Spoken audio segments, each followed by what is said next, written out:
ওরে চোর, তুই আমার সোনার হারটা নিয়েছিস? দাঁড়া, তোকে আমি এবার কেমন পেটাই দেখ। এই নে, এই নে। আর আসবে ভাবে চুরি করতে, দেখ কেমন মজা। এই নে। বন্ধুরা, তোমরা তো জানোই এটা রাধার বাড়ি। রাধা এখন সোনুকে ঘুম পাড়ানোর চেষ্টা করছে। চলো দেখে নি আগে কি হতে চলেছে। সোনু ঘুমালো, পাড়া জুড়োলো, বর্গি এলো দেশে, বলবলিতে ধান খেয়েছে, খাজনা দেব কিসে। আরে সোনু, তুমি তাড়াতাড়ি শুয়ে পড়ো না। তুমি কেন ঘুমাচ্ছ না? এরকম কেন করছো? আমি তো তোমাকে দুধও খাইয়ে দিয়েছি, তাহলে কেন ঘুমাচ্ছ না? যাক, কতক্ষণ পরে সোনু ঘুমিয়েছে। আমি এখন আমার কাজগুলো সেরে নিই তাড়াতাড়ি করে। আমার বেচারি ভগবতীটা কখন থেকে না খেয়ে আছে। যাই, আমি ওকে গিয়ে কিছু চারা দিয়ে দিই।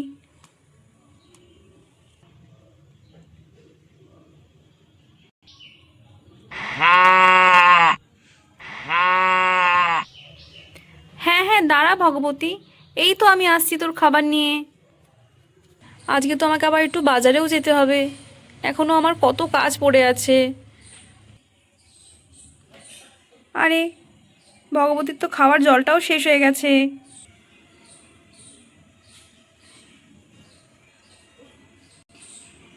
নে ভগবতী, তুই খাবারটা খেয়ে নে, আমি গিয়ে জল এনে দিচ্ছি তোকে এক্ষুনি। চলো যাই, কি ভগবতীর জন্য একটু জল এনে দিই।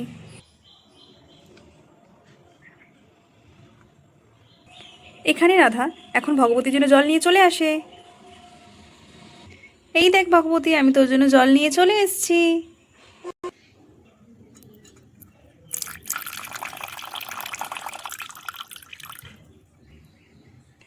ভগবতী, এনে তোর জল দিয়ে গেলাম। এই লক্ষ্মীদি কোথায় গেল? কালকে থেকে যে আমাকে বললো বাজার যাব, অনেক কিছু কেনাকাটি করার আছে। চলো, ঠিক আছে, লক্ষ্মীদি যতক্ষণ না আসছে ততক্ষণ আমি আমার কাজগুলো করে নিই। আমি আমার বিছানা আর শাড়িটা তুলে নিই। সে কখন থেকে রোদের মধ্যে আছে, বেশিক্ষণ রোদে থাকলে আবার এগুলো রং চটে যাবে। এই সারাক্ষণ বিছানাগুলো কাচতে কাচতেও আমার হাত ব্যথা হয়ে যায়। আর এই সোনুটাও তেমন, খালি বিছানাগুলো ভিজিয়ে দেয়।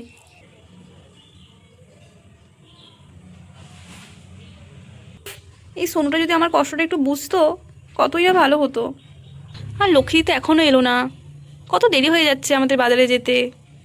আরে, এ তো সোনু দেখছি আবার ঘুম থেকে উঠে পড়েছে। ও তো কান্না শুরু করে দিয়েছে। উফ, কি জ্বালা। আরে চল পুটি, তাড়াতাড়ি চল, কত লেট হয়ে গেল আজকে আমাদের আসতে। এই তোর বাবাটাও না এত কিপটে, কি বলবো, 1 টাকাও হাত দিয়ে বেরোয় না। রাধা এখন না জানি আমাকে কতই কথা শোনাবে। তাড়াতাড়ি চল রে। রাধা, দেখো আমি চলে এসেছি। সরি, আমার একটু দেরি হয়ে গেল আসতে। আরে দিদি, তুমি কত দেরি করে ফেললে আসতে। দেখো, সোনু তো আবার ঘুম থেকে উঠে পড়েছে, ও এখন কান্না করছে। আমি আবার কি করে যাব বাজারে? তোমাকে আমি আর কি বলবো রাধা, এই পুটির বাবাটাও না এত কিপটে, একটা পয়সা হাত থেকে বার করতে চায় না। জানো তো, ওর জন্যই তো আমার লেট হয়ে গেল আসতে। ঠিক আছে দিদি, আমি বুঝতে পেরেছি, কিন্তু তুমি আমাকে এখন বলো আমি কিভাবে যাব বাজারে? যদি সোনু আমার সাথে যায়, ও তো কান্না করবে। আর তখন আমি বাজার করব নাকি সোনুকে সামলাবো? পুটি থাকলে পুটি সোনুকে ঠিক সামলে নিতে পারবে। কিন্তু দিদি, পুটিরও তো আমাদের সাথে বাজারে যাওয়ার খুব মন, ও তো তাহলে যেতে পারবে না আমাদের সঙ্গে। ওটা কোনো ব্যাপার না রাধা, আর পুটি তো এমনিতেই খুব গুড গার্ল। কি পুটি, তুমি সোনু ভাইকে একটু সামলাতে পারবে না? তুমি সোনু ভাইয়ের সঙ্গে থাকবে তো, বলো পুটি? কিন্তু মা, আমিও তো বাজারে যেতে চাই। আর আমি বললাম বলেই তো বাবা তোমাকে টাকাটা দিল, বলো। আমি না বলে তো তোমাকে টাকা দিত না। তোমার জন্য বাজার থেকে কি আনতে লাগবে? তোমার কি কোনো পুতুল লাগবে? মা, তুমি সব সময় আমার সঙ্গে এমন করো। ঠিক আছে, আমার একটা পুতুল লাগবে আর একটা চকলেট লাগবে। ঠিক আছে পুটি সোনা, আমি তোমার জন্য দুটোই নিয়ে আসবো। রাধা, চল, এবার তুই আমি মিলে বাজারে চলে যাই। ঠিক আছে পুটি সোনা, তুমি তাহলে তোমার আর সোনু ভাইয়ের খেয়াল রেখো, আমরা বাজারে যাচ্ছি। ঠিক আছে রাধা আন্টি। বাজারে যাওয়ার জন্য বেরিয়ে পড়ে। দেখলি তো সোনু ভাই, আমার মা সবসময় আমার সঙ্গে এমন করে, আমাকে বাজারে নিয়ে গেল না। সোনু ভাই, তোমার কি খিদে পেয়েছে? তুমি কি কিছু খাবে? না না, না না, না না। আরে সোনু ভাই, দেখ দেখ, একটা লোক আসছে। লোকটা কেমন যেন দেখতে, মুখটাও ঢেকে রেখেছে। আমার তো মনে হচ্ছে ওটা চোর। কি করব আমরা এখন সোনু ভাই? চোরটা তো ভাই রান্নাঘরের দিকে যাচ্ছে দেখছি। আরে বাহ, কবে থেকে আমি অপেক্ষা করছিলাম এরকম একটা সুযোগের জন্য। সবাই মনে হচ্ছে বাড়ি থেকে বেরিয়ে গেছে, পুরো বাড়ি মনে হচ্ছে ফাঁকাই আছে এখন। আমি এখন গিয়ে তাড়াতাড়ি করে চুরিটা করে নিই। হা হা হা হা হা হা হা। দেখি তো রান্নাঘরে কোনো খাবার আছে কি না। এই জায়গাটায় দেখি ফার্স্টে কোনো খাবার আছে কি না। আরে এই জায়গাটাতে তো কোনো খাবারই নেই। এই বাড়ির লোকগুলো মনে হয় আমার মতনই, কিছুই খায় না। আরে ঘরে যে একটা বড় বাস্ক দেখছি, নিশ্চয় ওর মধ্যে ভালো কিছু আছে। যাই, আমি গিয়ে দেখি বাক্সের মধ্যে কি আছে। আরে সোনু ভাই, ছোট্ট তো এদিকেই আসছে। এখন আমরা কি করব? চল চল ভাই, আমরা গিয়ে লুকিয়ে পড়ি, নাহলে চোরটা আমাদের মেরে দেবে। চল ভাই, আমরা ওই গাছের পাশটায় লুকিয়ে পড়ি, পেছনের দেয়ালটায় আমাদের কেউ দেখতে পাবে না। তুই কিন্তু ভাই এখন কাঁদবি না। তুই যদি কাঁদিস, ও কিন্তু আমাদের ধরে ফেলবে। একদম চুপটি করে বস এখানে। বাস্কটা খুলে দেখি তো। আরে বা, এ তো দেখছি একটা সোনার হার আর কানের আছে। আজ সত্যি সত্যিই আমার কপালটা খুব ভালো। এইগুলো বিক্রি করলে আমি সত্যিই খুব বড়লোক হয়ে যাব। আহা হা হা হা হা, আহা হা হা।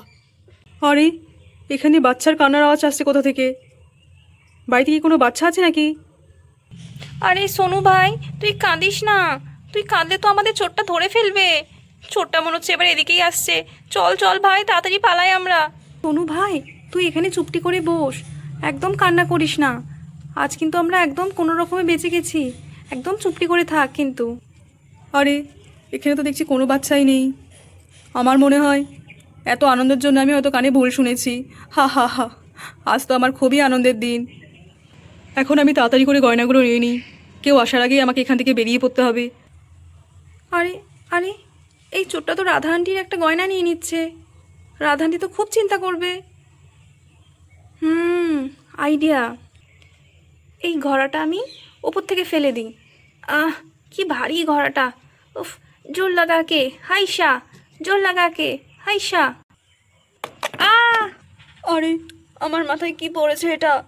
আহ, আমার মাথায় তো খুব লেগেছে, আমি তো অজ্ঞান হয়ে যাচ্ছি। আহ আহ দেখ, চোরটা এখন অজ্ঞান হয়ে গেছে। চল, আমি গিয়ে রাধা আন্টির গয়নাগুলো নিয়ে নিই চোরটার কাছ থেকে। আমার প্ল্যানটা মনে হয় কাজে লেগেছে। বাচ্চাগুলো আমার পাতা ফাঁদে পড়েছে। দেখলে তো চোর, আমরা তোমাকে ধরে ফেলেছি। আমার মা এসে খুব খুশি হবে, আমি আজকে চোর ধরেছি। এখন আমি তাড়াতাড়ি করে রাধা আন্টির গয়নাগুলো নিয়ে নিই। হা হা হা, বাচ্চারা তোমাদেরকে আমি ধরে ফেলেছি। হা হা হা, তোমরা আমার পাতা জালে পড়ে গেছো।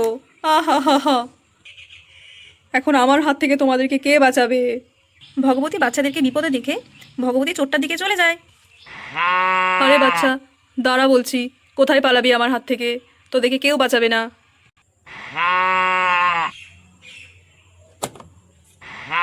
আরে বাহ ভগবতী, তুই আমাদেরকে বাঁচিয়ে দিয়েছিস আজকে।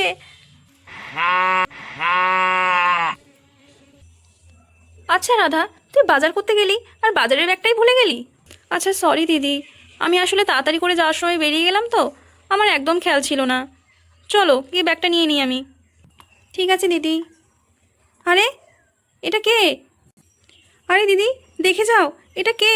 আমার তো মনে হচ্ছে এটা একটা চোর। তাড়াতাড়ি এসো। আরে কই দেখি তো। আরে এ তো সত্যি সত্যিই চোর রাধা।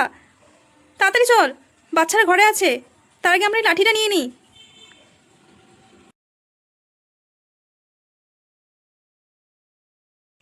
দাঁড়া চোর, আমরা আসছি, তোর মজা দেখাচ্ছি। চোর বেটা, এই নে এই নে, এই নে, আর আসবি চুরি করতে? চোর বেটা, এই নে, এই নে, এই নে, আর আসবি চুরি করতে? ওরে চোর, তুই আমার সোনার হারটা নিয়েছিস? দাঁড়া, তোকে আমি এবার কেমন পেটাই দেখ। এই নে, এই নে, আর আসবে ভাবে চুরি করতে? দেখ কেমন মজা। এই নে। পুটি, তোমরা ঠিক আছো? তোমাদের কিছু করেনি তো চোরটা? আচ্ছা পুটি, ওই চোরটা তোদের কোনো আঘাত করেনি তো? হ্যাঁ মা, আমিও ঠিক আছি, আর সোনু ভাইও ঠিক আছে। চোরটা আমাদের কোনো ক্ষতিই করতে পারেনি। আরে দিদি, এই চোরটার আমরা এখন কি ব্যবস্থা করব? আমরা তাহলে একটা থানায় খবর দিই, পুলিশ আসুক, এই চোরটাকে ধরে নিয়ে যাক। আরে, এটা কি শুনলাম আমি? ওরা তো মনে হচ্ছে আমাকে পুলিশে দেবে। তাড়াতাড়ি আমি পালাই উঠে।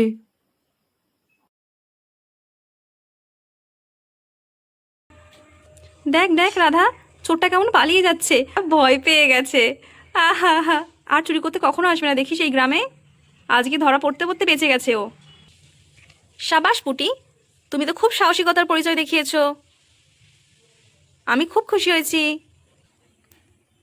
তাহলে বন্ধুরা, আজকের গল্পটা তোমাদের কেমন লেগেছে তা অবশ্যই কমেন্ট করে জানিও।